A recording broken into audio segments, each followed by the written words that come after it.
guys. Sorry I haven't sort of shown you any of the little things that have been going on. Nothing real too interesting, but we'll give you a bit of a walkthrough quickly what we've done so far in the last few weeks, and I'll show you what we're going to do today. So I've accomplished putting the extractors in. Had a bit of a complication with them yesterday and a few other days. Had to wait to get exhaust manifold gaskets. So what happened, this fell on this side, slotted straight in, bolted up, perfect. Did that side. This side, it's a little bit more stuff to go around. Had to drop the front tail shaft off the diff to make room for it. Slid it up in there, started bolting it down from this end. It started from the middle, worked way out, got to that last bolt down in there, and wondering why I couldn't get it started. And of course, I never saw this when the motor's out, but someone's broken the bolt off inside. So there's a bit of fun trying to get it back out. And then I realised couldn't get a drill in there, couldn't weld to it because it wasn't sticking out of the block. It was actually snapped off like half a thread in.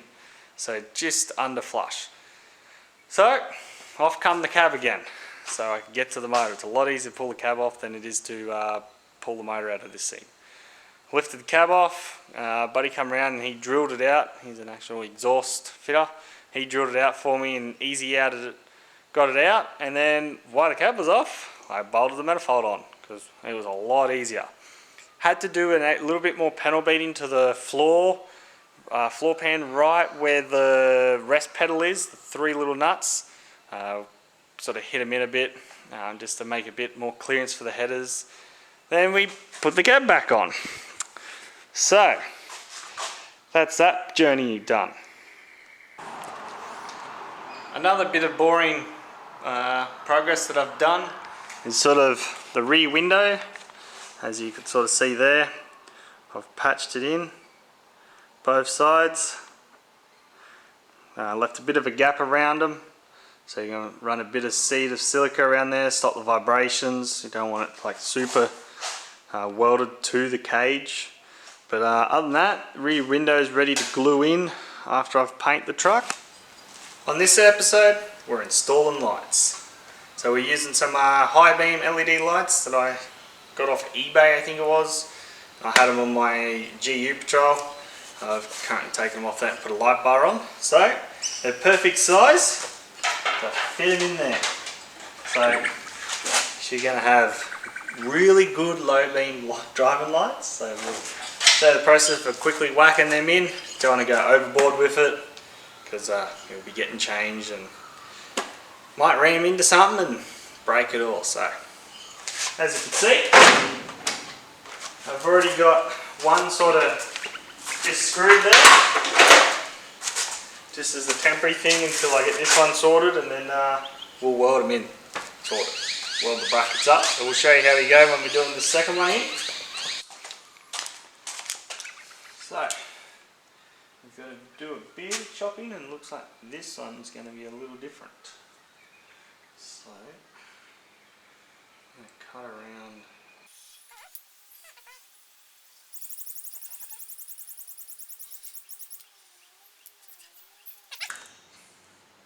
Looks about right. So I'll cut that out and put the grill in there and hold up the light.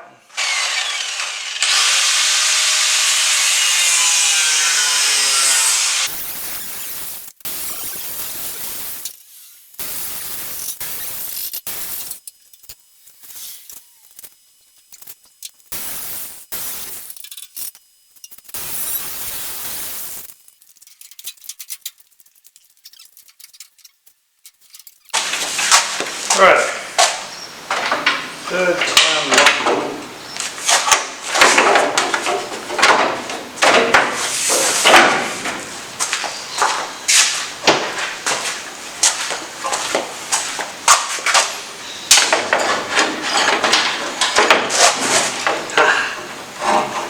Much better.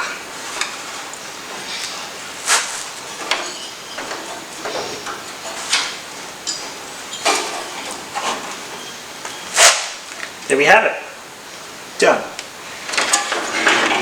Now just make up a little bracket, a 90-degree bracket.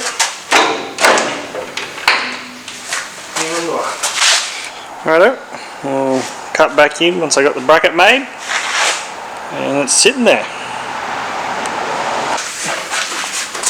Final test bit.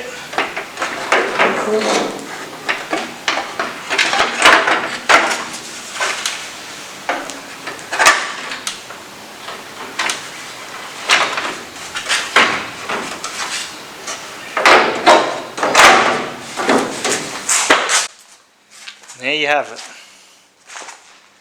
Some nice driving lights.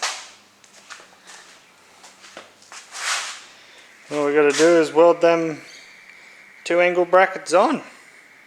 She's done. Wire them up. Righto, thank you. Cheers for watching this short little episode. I'll try and show you a few little different things as we start getting into the modifying side of things and adding things, so we'll see what happens. So, you know the deal. Like and subscribe if you want to see more.